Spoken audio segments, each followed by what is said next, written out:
Welcome to Ulterior Moto, your home for real-world rides, reviews, and how-tos. Today, we're going to take a look at replacing the clip-ons that came stock on this 2005 GSX-R 600 front end. I am going to be replacing them with some Woodcraft 35mm risers that are adjustable for angle and mount towards the center. Now, the reason I'm doing this is I recently changed my rear shock. I added some length to it, added 20mm to the back, which did great, did wonders for the handling on this bike. It's so much better than it was before. But when I put that Penske on, it changed the ergonomics of the bike. As you can imagine, lifting the seat quite a bit, put a lot more stress on my arms, and I developed some arm pump in those 2 track days I did since I made that change. So what I'm looking to do today is get these bars up and back a little bit, and that I think will correct everything. I'll be back in the same body position that I was earlier. So I'm going to take a little bit of that extra weight off of my arms, and I think it'll be a lot more comfortable. So if you're comfortable, you're going to be a lot faster than if you're uncomfortable. And let me tell you, arm pump is no joke. It is painful. So let's take a look at the product first. Let's open it up here and see what we got. Right on top here we have the bars themselves. Nicely anodized black coating. Looks quite nice. What did take me by surprise looking at these for the first time is how long they are. This is 12-inch and this is the standard length. There are actually wider ones than this. But when you compare it to the standard GSX-R 600 controls, those bars are only 9 inches long. So this is noticeably longer, and that is from end to end. Okay, so obviously we're going to have 2 of those. And we have a pair of the clamps, nicely shrink wrapped, also black anodized. Now, one of the great things about these is that, as we'll find out later, you can just clamp them on because they're 2 pieces. You don't have to drop the fork tube in order to make any adjustments that you want to make to these. And they do have some nice index marks on there, so you have an idea of how much rotation you're putting on those when you install them. All right. We have the 7-degree clip-on riser hardware kit. So if you can quite see that, we'll take a closer look later, but they have an eccentric hole through them. That is basically, it's at an angle relative to the outside diameter. So that will allow you to change the angle, the height of the bars as you index them accordingly. And then we have the riser themselves. So these will bolt on to the clamps there. And as I mentioned earlier, they will locate the bars basically toward the center of the forks rather than in front of the forks. So you have the option there. You can select one or the other. But I'm trying to correct some geometry, so I want to get up and back and a little more upright in the seat. So that's why I selected these. And hey, there's no stickers, right? Okay, let's get started on pulling the old clip-ons off, and then we'll start installing these. My plan of attack here is to start dismantling the pieces that are already on here. So I've got the bar end weight to remove, the grip. I'll remove the clutch cable and loosen up the clutch cable perch, and then loosening up the clip-on. Then I'll have to loosen up the triples, slide my tube out so I can pull the clip-on off. At that point, I can then put my fork tube back in position because the new clamps, they just clamp on each side, 2 pieces, so I don't have to worry about dropping the tube again. Let's take a closer look at the hardware here. So we have are two halves of the clamp. This one is for the left fork, and we know that because this W is going to face off to the left on the left fork and off to the right on the right fork. So two pieces. You can see this one's threaded, this one's threaded. They'll go together like that. And then what I find interesting here is this interlock that they have. So not only is there are three screws holding it together, but they interface so nicely that you can barely even detect any movement when they're mated together. Pretty cool. And then of course the hardware we have for this. So I'm gonna set it up on the fork.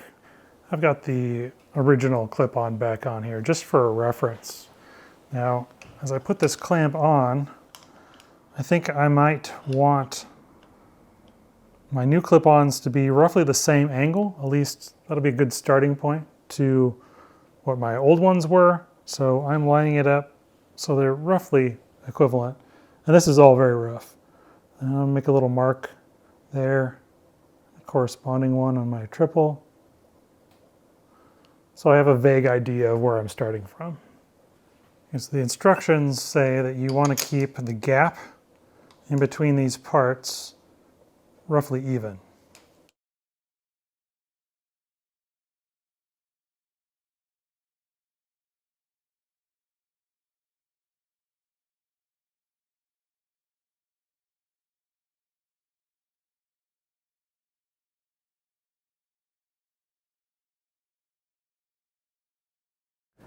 Next we'll put on our riser, and they stress that when you bolt this on, that you need to use Loctite on those screws. So we'll go ahead and apply some of that and bolt it up.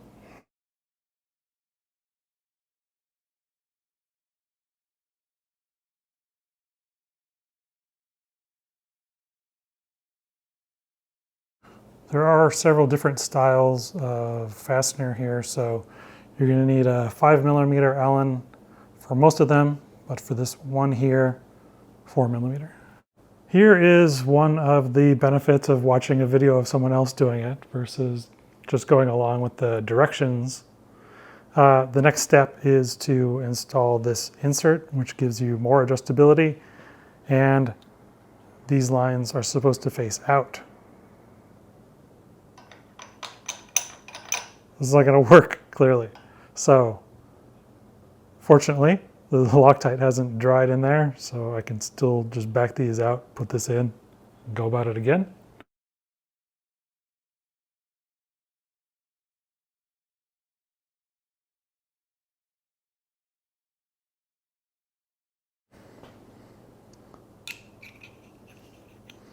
Okay, so the adjustable insert goes in there. I don't know if you can see it quite clearly here, but it is eccentric. So that's in this orientation, it's thicker on the bottom, on the inside, thinner on the bottom on the outside. So as this goes on, if I were to leave it in this orientation, it would angle my bar 7 degrees down, 7 degrees up, 7 degrees backwards, 7 degrees forwards. So where I'm going to end up putting it, since I generally want to go backwards and up at the same time, I'll end up putting it in like that. Now this does give me another opportunity to do something a little better, and they do call for fully Loctiting the bolts. And typically I only put a little on the end and rely on it to work its way through, but they do say to fully Loctite it, so I'm going to say they know better. I'm going to fully Loctite it.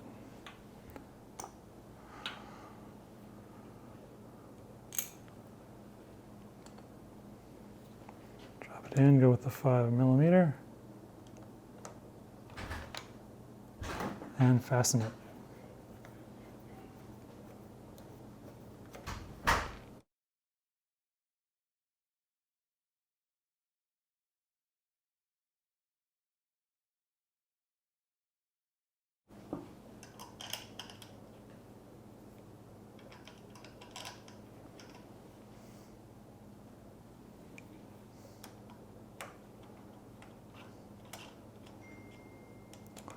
I'm just going to run these in there loosely.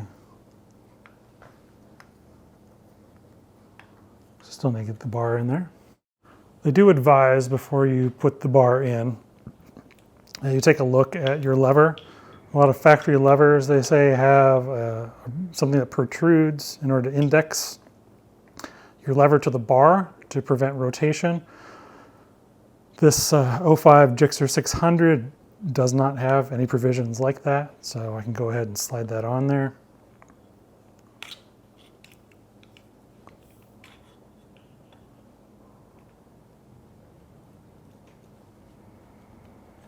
All right, so it's just going to be a firm fit.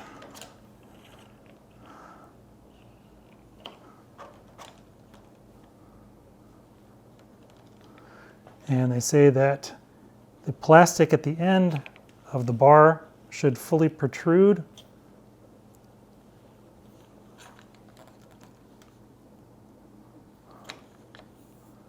It's almost there.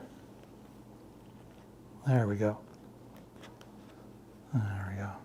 So we can see the seam at the end of the bar between the plastic cap and the aluminum. All right. So I'm going to index this. Yeah. Looks like I still got that upwards and rearward sweep there. Go ahead and tighten that down.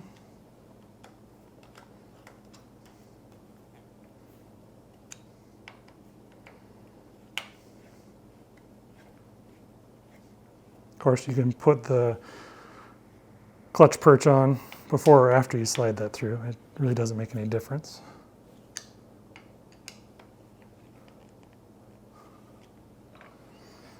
And I can also see that because of the length of these, that my clutch cable may need a different routing or need to be longer, possibly, in order to put it back together. So that's something we'll just have to take into account as I go. Well, as I should expect, I do feel lopsided here. My bar is quite a bit further back. It's a bit more up, but not all that much. So the good thing about these is that they're modular. So if I decide later I want to come up to a 50 millimeter rise or a 70 millimeter rise, those are also options for me. And I don't have to buy the whole thing. I can just buy this one riser piece. Yeah, that'll be interesting. I think this will be a lot better. It's brought my hands quite a bit closer. So we'll take a look at the side view also, so you can see that. So before I was here, now I'm way back here. So the extra length has also brought my hand back quite a bit. And I am actually contemplating at this point making a change so that my hands are maybe a little bit further forward but higher, because this does feel a little bit extreme to me. This is probably a good 4-inch difference as far as forward to backwards at this point. The basic geometry of this with the longer bars is that the grip is just going to end up further in that direction that it already slants. So what I found out when I got on it was that, yeah, it did bring the bars back quite a bit, but it also extended them down, because they always tend to have that slope anyway. So at this point, what I'm going to do is keep on making adjustments, because I want it to be higher, and that is my objective here. So what I'm going to do is loosen this up, and then I'm going to go with the full 7 degrees vertical.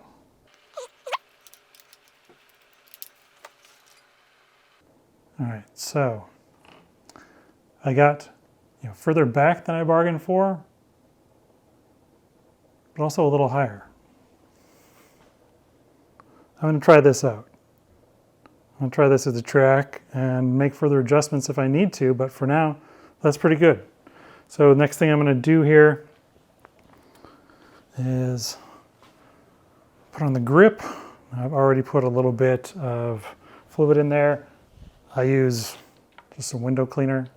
I guess some people use hairspray because that does have a adhesive quality to it.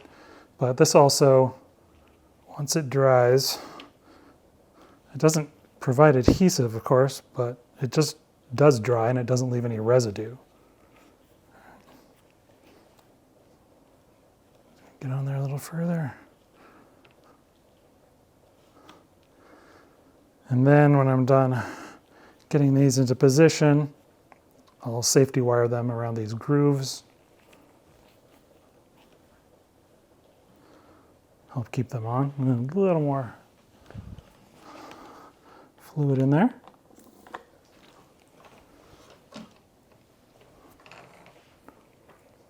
Of course, you want to make sure that you get your clutch perch on there, and on the other side, of course, your throttle stuff before you get your grips on. There we go. And I've got it past the end, past this plastic end here. Locating the clutch perch. I'm going to refer to my old bars because I was happy with the relationship of the grip to the clutch. And I'm going to transfer a mark roughly about the same area.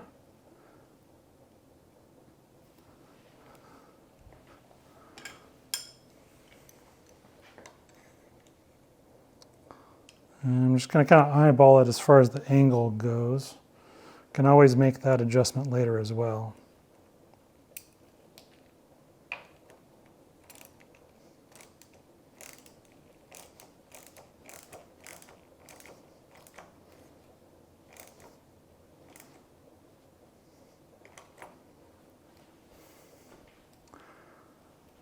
Get that a little bit tighter. There we go. Now they do point out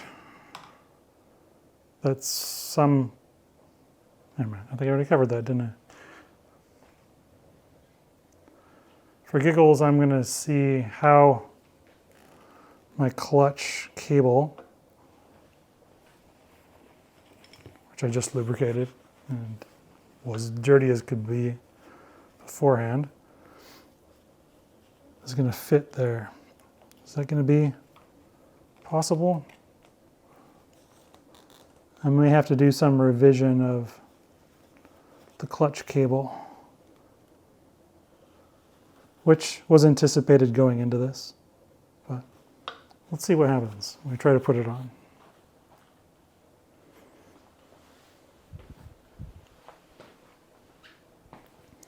This is a bit of what some people I know have referred to as a Frankenstein bike. This is an SV650 with, let's see if I get it real tight. This is an SV650 with a GSXR 600 front end.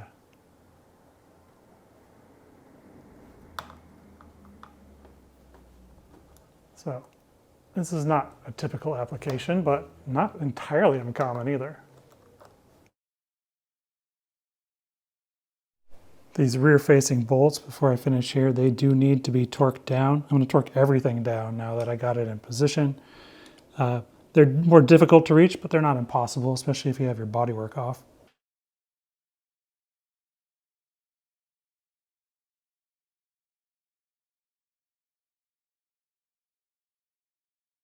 Here's a pretty good visual illustration of the stock bar on the right and the Woodcraft side mount adjustable riser on the left. Now I'm going to take a couple measurements and we'll see what we got for height.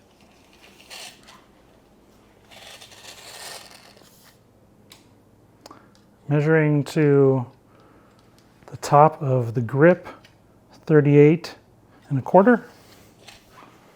Of course, this is with the front stand up.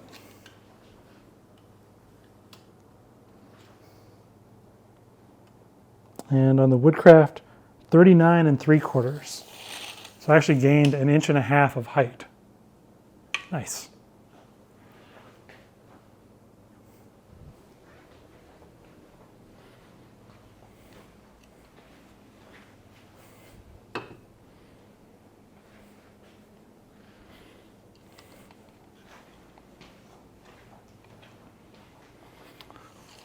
Next, let's measure. So measure from a fixed point just to illustrate how far back the end of the grip is. So I'm going to measure it to this rivet on the back for the bodywork, because it's the same on both sides. 33 3/4.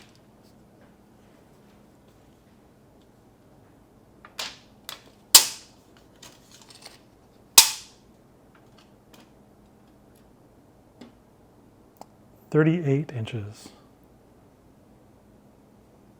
So 4 1/4 inches further back.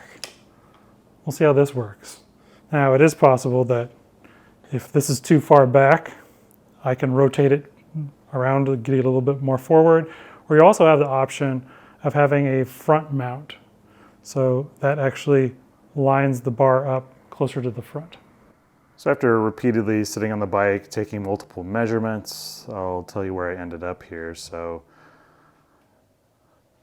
the whole reason for this was that I increased my shock length at the rear when I installed the Penske shock, replacing the Gixxer shock that was on there before. I added 20 millimeters of length, so that lifted the seat height. Really an unknown amount, unless I were to go back and drop it another 20 and take the measurements. I didn't take them initially, so I'm not really sure how much higher that made the seat, but it definitely did. I could feel it when I got on. When I got on, it felt like there was a lot more pressure on my arms, and there definitely was. This is after my second track day. I was just in a lot of pain with arm pump. So that was the whole reason for making this change personally. So I wanted my bars higher, further back. That way I could keep the bike with the same geometry, because it really handles well with the higher rear. The turn-in is fantastic, but the stress that it put on my arms is like way too much. So what I did was I just made an assumption that the seat is 20 millimeters higher, and probably it's something different than that because it passes through the linkage and the swing arm and all the geometry involved in that. So let's just say, for giggles, 20 millimeters. So what I ended up doing was pulling the end of the grips back about 40 millimeters and up about 40 millimeters. And I know that because I referenced a point here on the stock bars before measuring them on the grips. So you'll also notice that there's a couple things on this one.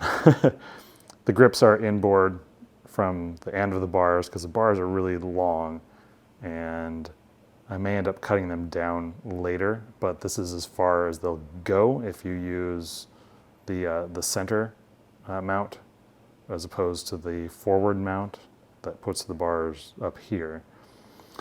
The other thing you'll notice, this is my next job here, is attaching the clutch cable. So the clutch cable comes really close when it's the stock one to fitting into the clutch perch, but there's a difference between really close and actually fitting. And what ended up happening here was I ended up breaking my adjustment screw trying to make this work. So extracting that was super fun, and I just cut the cable off to make it easier to get that all apart. And good news though is there is a replacement clutch cable that doesn't have this pre-curved end to it. So that's my next job here. I'll have to remove the clutch cable. The stock one mounts on the left side of the frame, comes up behind and out the headstock here. So that routing is going to change with the new cable that I got from Zoran at TWF. Look them up if you're in this situation as well. So the new one has a bit of a bend up here, and it's going to route inside the V under the throttle bodies.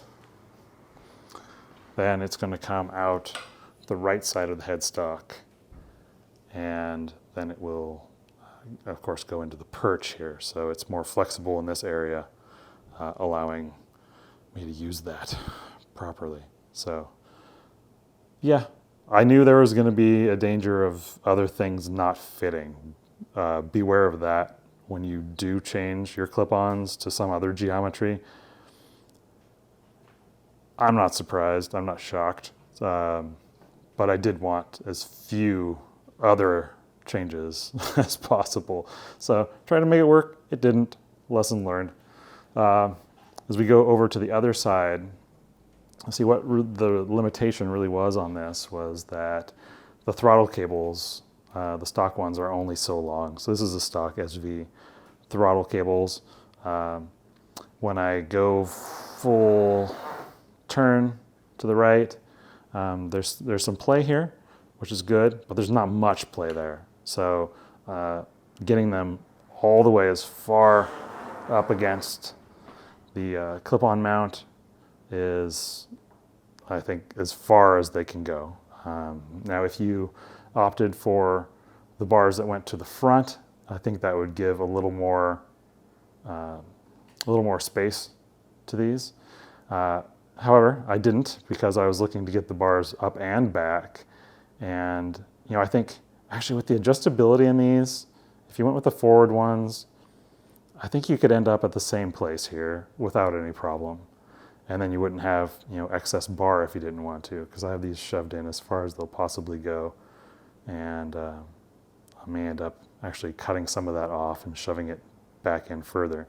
I'm not going to take it all the way off because I'll eventually get the brake lever guard on this, so I'll need a little bit extra on the end of the bar. Let's see, the other thing is the brake master cylinder for the GSXR has this sort of locating tab, which forces the brake lines to be at a certain angle. So this is as far as I could tip the brake lever down, because the brake lines would start to interfere with the fork.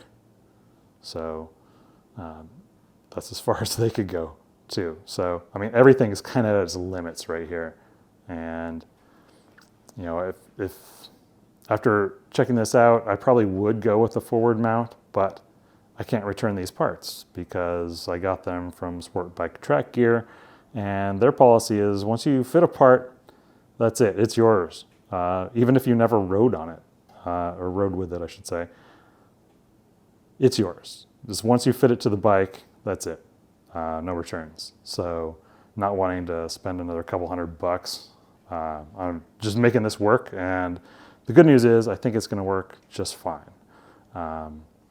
There's one more thing you might have seen. The brake fluid reservoir, I knew this going in, that I was going to have to find an alternate mounting strategy for that. So I do have a bracket for that, and I'll go over the installation of that. But before I did that, I wanted to make sure that everything else lined up and worked okay. So what I'll end up doing is using the triple clamp screw here and mounting that back here, but I want to get the body work on so I know exactly where I can put it without any kind of interference. And I think that'll be okay. So that and the clutch cable, and then I'll be about ready to go.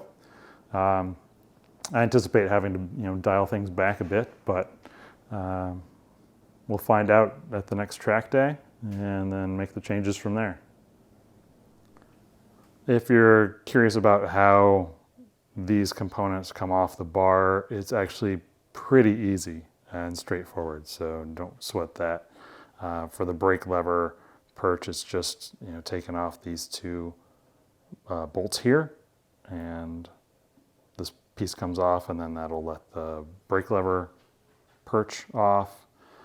You'll have to remove the brake fluid reservoir from the existing clip-on as well, just a bolt to do that. Try to keep the brake fluid reservoir upright if you can. If it tilts down, then the air in there could get into the hose. It'll just save you from bleeding if you don't need to do that anyway. The throttle cable is just a little bit more involved, but it's not a big deal. Just pull these two screws here, and then this housing is basically just a clamshell. You just pull it off on each side. Well, before you can separate that, you slide the boot over the cables here, and then you'll see that the cables are exposed, and they have a barrel at the end of each one. One is for opening your throttle, the other one is so it closes itself. And they work just like the clutch lever. So if you saw my video on lubricating a clutch,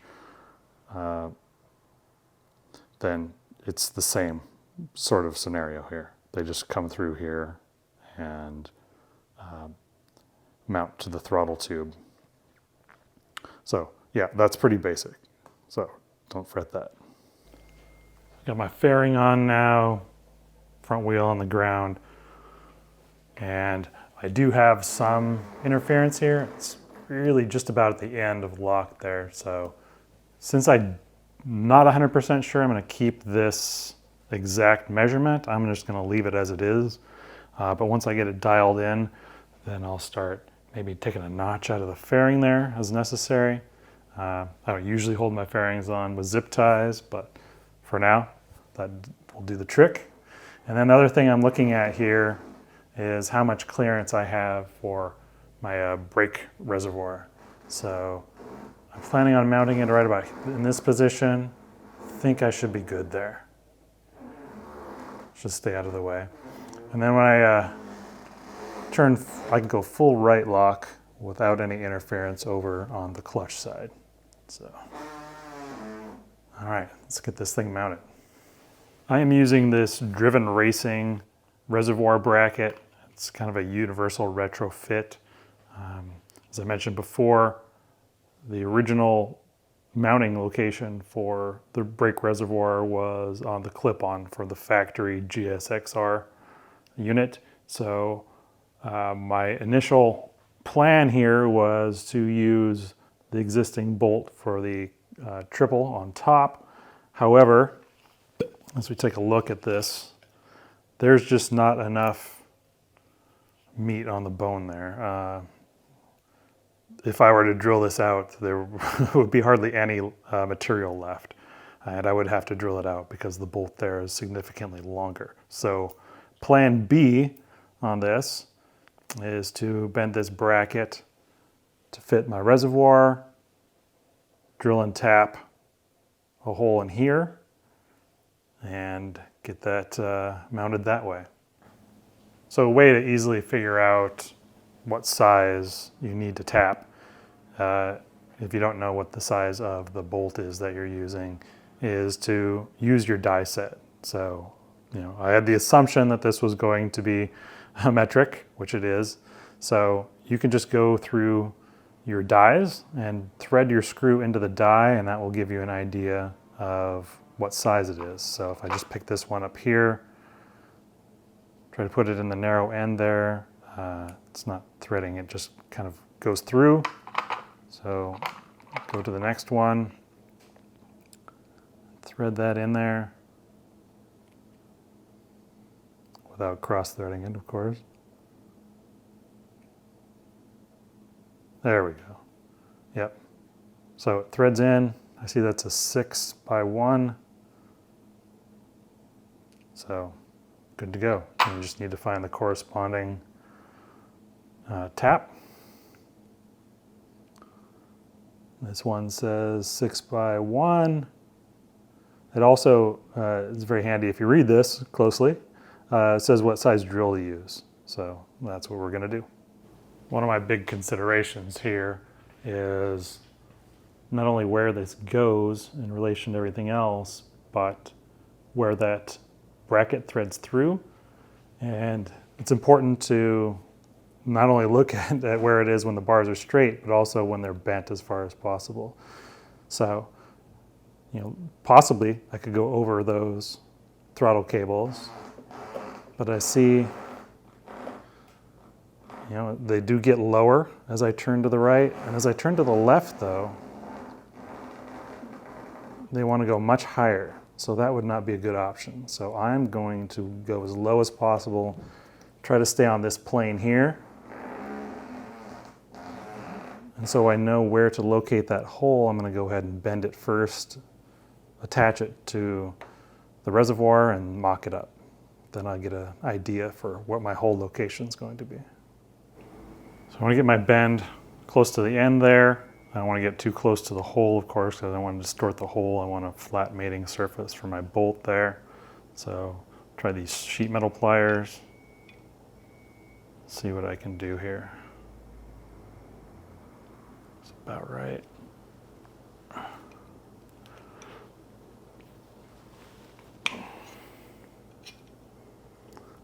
Pretty sure I'm going to need something close to 90 degrees here, so let's get a hold of that up there.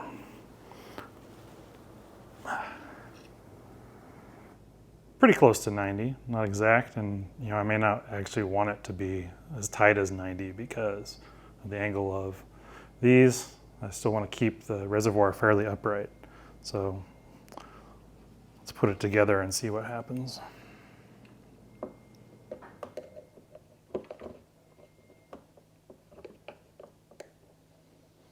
I do have the option of mounting it on one side or the other, so we'll just mess around and find out, right?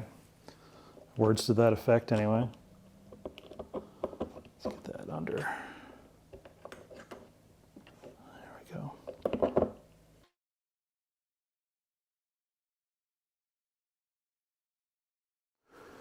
Now I want to figure out where is best to mount this.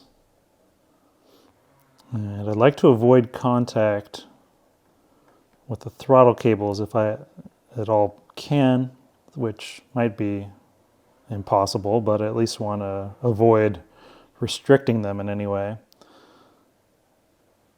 I want to avoid hitting bodywork, which I do right there. Okay. So if I can give myself a few millimeters of clearance.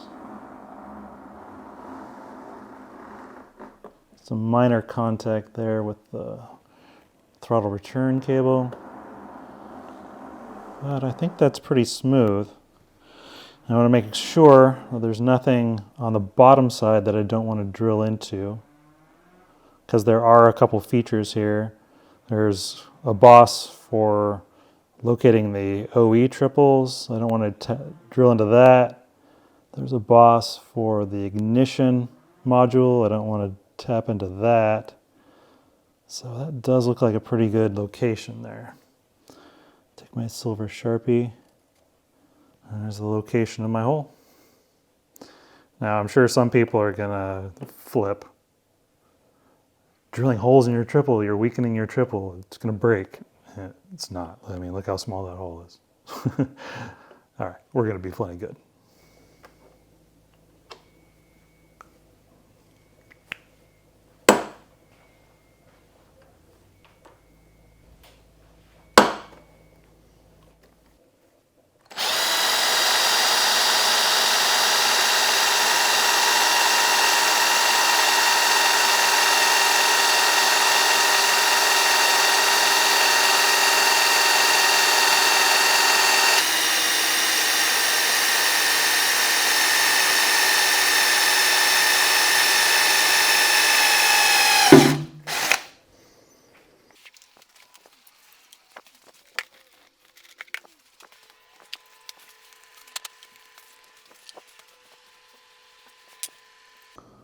If you're doing this, make sure that you're perpendicular to your hole when you start the threading process.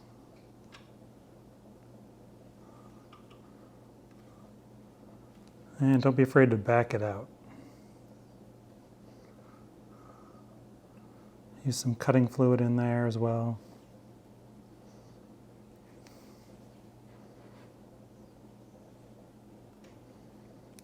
Pretty much any kind of lubrication will do.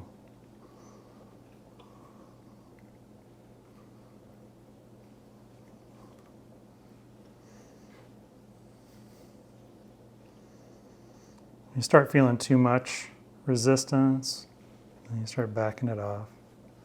Just take your time, be patient. When it gets tight, I back it off. That breaks some of those strands in there, gets them out of your way.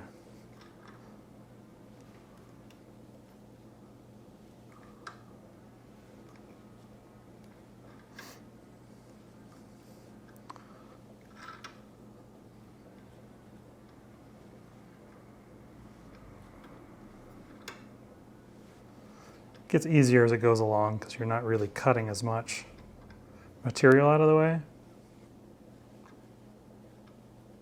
Yeah, when it's nice and easy, then you can just back it out all the way.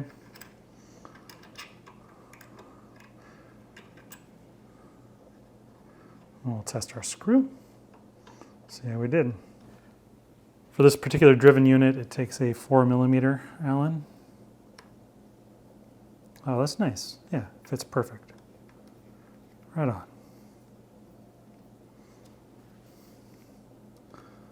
So when I assemble this, I'm going to use a little thread lock. When I assemble it, make the final assembly anyway. I'll have to tighten down that as well. So let's see how this works before I commit to the thread lock. I might have to adjust my angle a little bit here.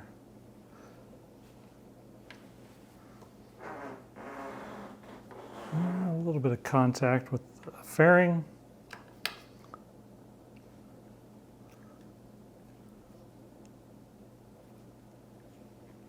Let's see there. All right, now we're clearing it. All right. I think that's gonna work. Now another thing I could do, potentially if I needed to move it even further, is just get a different line here, but it's working. It's working. Thanks for watching. All you people out there that like and subscribe, it's a huge help to me. I really appreciate it. I hope you learned something from this. You've probably learned, if you didn't already know, that it's not really a project for the faint of heart, but if you persevere, you can get through this without any problem. If I were to do it a scheduled way, I would probably do it during the winter when I'm not feeling rushed at all. But I am going to a track day next week, so I really wanted to get this done. I wouldn't say it was super stressful, but there are going to be some bumps along the way. When you start down the modification path, you don't know what's going to happen next. So things do tend to snowball. For this, it wasn't terrible. Like, I'm no pioneer when it comes to the SV650. That cable was ready for me. All I had to do was find the right source, and that was no problem. These clip-ons are a new style, so that was a little bit different. As I mentioned earlier, if I had to do it again, I might get the forward mount because these are so adjustable that I think I could get where I needed to be. If I were going to do the forward mount, though, I'd go a little bit higher with a riser, but who knows? I might have ended up with more clearance issues than I have now. So in the end, it worked out. Yeah, don't let any of my issues stop you from trying it yourself. It's not really all that difficult. It's just a matter of a little research. So yeah, I hope you enjoyed it, and ride smart.